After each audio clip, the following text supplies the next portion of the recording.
Flood या सैलाबी सूरत हाल पख्तूनख्वा में बनी हुई है, उस पर बहुत एक अच्छे फराग दिली के साथ मुआवनत की ऑफ़र तमाम इतराफ़ से आ रही हैं, ख्वाह वो मरियम नवाज़ साहिबा की तरफ से हो या शहबाज शरीफ साहब की प्राइम मिनिस्टर की तरफ से हो, मुतअद्दिद इतराफ़ से। ये फरमाइएगा सर कि आपकी कोई ये जो एक अच्छी हारमनी नज़र आई है, कुछ इसको आगे जाता हुआ आप देखते हैं इन डेज़ टू कम, क्योंकि PTI की तरफ से बार बार यही बातें की जा रही हैं और उनकी तरफ से यही कहा जा रहा है कि देखें हम अपनी तरफ से हर चीज़ हम करके देख चुके हैं, लेकिन गवर्नमेंट तो अब बाकायदा हमें अब पार्लियामान से, ख्वाह सेनेट हो, असेंबली हो, हर जगह से हमें मुकम्मल माइनस करने पे तुली हुई है। तो क्या ये कोई सस्टेन करेगी सर, ये जो एक अच्छी रविश नज़र आई है इस दफ़ा सैलाब में? जी बहुत शुक्रिया। बुनियादी बात तो ये है कि उफ्ताद जो होती है, मुश्किलात जो होती हैं, जो इस तरह की कुदरती आफात होती हैं, उनमें कोई तकसीम नहीं होती हैं। वो चाहे पंजाब में हों, चाहे बलूचिस्तान में हों, चाहे सिंध में हों, चाहे खैबर पख्तूनख्वा में हों, वो इंसानी हवाले से देखा जाना चाहिए, इंसानियत के हवाले से उसको देखा जाना चाहिए, और हम उसी हवाले से देख रहे हैं। ये कोई छोटी उफ्ताद नहीं है, सैकड़ों लोग इसकी नज़र हो गए हैं और बहुत से अभी लापता हैं। और ये भी है कि हम कोई ब्लेम गेम इसमें नहीं करना चाहते।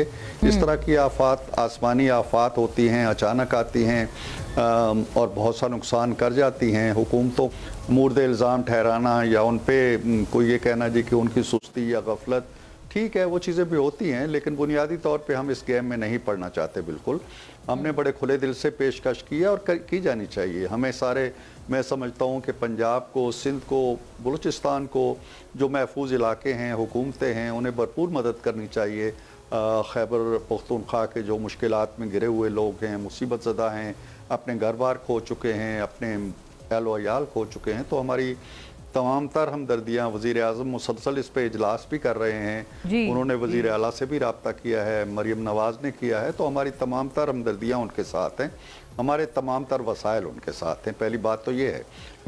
हारमोनी का जहाँ तक आपने जिक्र किया, यकीनन अगर खुशी के मौके हमें इकट्ठा न कर सकें तो गम और दुख और अफसोस के मौके ज़रूर इकट्ठा कर देते हैं। ये हमारा कल्चर है, हमारी तहजीब है, सदियों पुरानी। तो मैं समझता हूँ कि इससे एक अच्छा पैगाम ज़रूर जाएगा जब हम मिलजुल के काम करेंगे आबादकारी के लिए। जो मुश्किलात में गिरे हुए लोग हैं, तो अच्छा कोऑपरेशन जो होगी, कोऑर्डिनेशन जो होगी, एक दूसरे की मदद होगी, तो अच्छा मैसेज आएगा। अब जो आपके सवाल का अगला पहलू है कि क्या ये किसी पॉलिटिकल हारमोनी में भी ढलता है, क्या हम सियासी हम आगे की तरफ भी जा सकते हैं? उसमें देखिए मुन्ना, हमारी तरफ से मेरा ख्याल है कि आपको दोष नहीं देना चाहिए। PMLN की हुकूमत ने, जिसमें पीपल्स पार्टी भी हुकूमत में ना सही लेकिन हमारी मखलूत जो स्ट्रेंथ है उसका हिस्सा है, हमने बड़ी कोशिश की है और अब भी कर रहे हैं। हर रोज़ एक ना एक स्टेटमेंट आ जाती है, वज़ीर आज़म की आती है, निचले स्पीकर साहब की आ जाती है, सेनेट में आ जाती है, लेकिन उधर से हमें कोई मुनासिब जवाब नहीं मिलता। मुसलसल 2-3 नैरेटिव चलते रहे हैं। पहले ये था जी कि चोर डाकू हैं, फिर कहा गया जी 47 वालों से हम बात नहीं करेंगे, फिर कहा गया जी ये तो बेख्तियार लोग हैं, कठपुतली हैं, हमें कुछ दे नहीं सकते, हम उनसे बात करेंगे जो हमें कुछ देने की पोजीशन में है। तो ये नैरेटिव्स हैं। जब ये बदलेंगे और कहेंगे जी कि नहीं, सियासतदानों को सियासतदानों से ही बातचीत करनी चाहिए, हमें कोई आर नहीं है, हम बैठेंगे, खुले दिल के साथ बैठेंगे। पहले भी बैठे थे और पहले भी उन्होंने उसमें से अपने आप को विड्रा किया। हम तवक्को रखते हैं कि वो जो बानी चेयरमैन हैं उनसे मैंडेट लेंगे और उनको कायल करेंगे कि जनाब सियासतदानों से ही बात करते हैं। आपको शायद बहुत पुरानी हिस्ट्री ना पता हो, लेकिन PMLN की और पीपल्स पार्टी की जो बाहमी चपकलिश थी वो शायद इससे कहीं बढ़ के थी। लेकिन फिर मोहतरमा ने और मियाँ मोहम्मद नवाज शरीफ ने करीब आके मिसाक जमहूरियत भी किया। आज भी हम एक हुकूमत का हिस्सा हैं। इरफान साहब, मैं अगर अर्ज करता हूँ, वो दूसरी तरफ से इस बारे में ये गिला आता है क्योंकि जब आप लोग पिछले साल भी बैठे थे और आप उसमें बहुत आपने एक सरगर्म रोल अदा किया था PTI के साथ, तो वो यही प्रॉब्लम आई थी जिसके ऊपर गालिबन आपका भी एक बयान आया था कि वो कहते थे आप हमारी मुलाकात ही नहीं करवा सकते खान साहब से। वो फिर इसलिए दरअसल आपकी जो एक तरह से कैपेबिलिटी है या अथॉरिटी है, उसको वो बार बार चैलेंज करते हैं कि सिर्फ एक मुलाकात ना हो सकी। और गालिबन तब आपका भी एक बयान था कि मुलाकात हो जानी चाहिए। उस वक्त क्या चीज़ आड़े आई, और अगर वो चीज़ आप लोग नहीं हटा सके, एक मुलाकात ना करवा पाए, तो अब इस मरतबा मुलाकात का रास्ता क्या खोल दिया जाएगा? क्योंकि अब तो कहते हैं और प्रॉब्लम्स बढ़ गई हैं। देखिए, ये एक ऐसा मौजू है मोना के इस पे मैं बहुत तफसील के साथ बात कर सकता हूँ, लेकिन मुझे अंदाज़ा होता है कि आप लोगों का वक्त बहुत कीमती है और चंद एक आध मिनट के अंदर ही मैं इस पे बात करूँगा। ये हरगिज़ गलत बात है। ये जिस तरह मुख्तलिफ बयानिए तराशे जाते हैं, PTI की जो कारखाना है बयानिए तराशने का, ये उसी तरह का बयानिया है। उनकी मुलाकातें ज़रूर कराई जाती रहीं, ऊपर नीचे हो जाता था कि आज नहीं है तो कल हो गई। फिर उनकी मुलाकातों में नई शराइत आ गई कि जी हमारी मुलाकात जेल मैनुअल से हट के किसी खुली ग्राउंड के अंदर होनी चाहिए, बाग बागीचे के अंदर होनी चाहिए, जहाँ कोई देखने वाला ना हो, कोई सुनने वाला ना हो, कोई संतरी ना हो। ये भी मतलब एक मांग आई थी। हम तो मैनुअल से हट के नहीं कर सकते, ये मांग आई थी और ये भी हमने कर दिया था, ये भी हमने कर दिखाया था। अब तीसरी बात ये भी हमने कर दिखाया था। हाँ बिल्कुल, वो मुलाकात भी हमने करा दी थी। उसके बाद फिर ये है कि जो इनकी टीम थी मुना, मैं आपको बताता हूँ, इनकी टीम जो थी वो तीसरे या फाइनल राउंड के लिए बिल्कुल तैयार बैठी हुई थी। हमारा राब्ता था उनसे, हमने अपना होमवर्क मुकम्मल कर लिया था।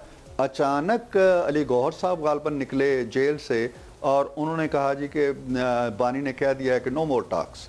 वो जो अरकान थे हमारे साथ बात करने वाले, वो भी हक्का बक्का होके रह गए कि जी ये क्या हुआ, अपनी पार्टी दंग रह गई, किसी का कंट्रोल नहीं है। वहां से एक जी वो मुज़ाकराती कमेटी दंग रह गई कि ये क्या हुआ है। तो एनी हो, अब भी जब तक खान साहब के अंदर मुज़ाकरात के हवाले से यकसुई नहीं आती उनकी सोच के अंदर, और वो इस चीज़ पे यकीन नहीं कर लेते कि सियासतदानों को सियासतदानों से बात करना होगी, मैं नहीं समझता हूँ कि कोई मुज़ाकरात आगे चलेंगे। और मैं जो बार बार ये कहता हूँ ना कि ये पार्टी मुज़ाकरात के लिए बनी नहीं है, मेरी एक स्टेटमेंट चलती रहती है, मैं कहता रहता हूँ और अब भी कहता हूँ, इसलिए कि इन्होंने अपनी पूरी तारीख के अंदर जो 25-26 साल की तारीख है, मुज़ाकरात करना, अफ़ाम तफ़हीम, सियासतदानों के साथ मिल बैठना, हाथ मिलाना, हंसना खेलना, ये सीखा ही नहीं है। ये जब वज़ीर आज़म थे तो भी अपोजिशन से हाथ नहीं मिलाते थे, अपोजिशन में थे तो कायदे ऐवान से बात नहीं करते थे। तो और ये आपकी बड़ी इंटरेस्टिंग एक सर ऑब्जर्वेशन है, आपने बहुत, आई थिंक ब्रेकिंग न्यूज़ भी है कि बगीचे में भी मुलाकात का एहतमाम करवा दिया गया और खान साहब की तरफ से एक चेंज ऑफ हार्ट हो जाता है कि पहले वो आमादा होते हैं कि मुज़ाकरात हो, फिर अचानक उनको कुछ ख्याल आता है और वो यकदम उनसे बिल्कुल कहते हैं बैक ऑफ कर लें और नो मोर नेगोशिएशंस।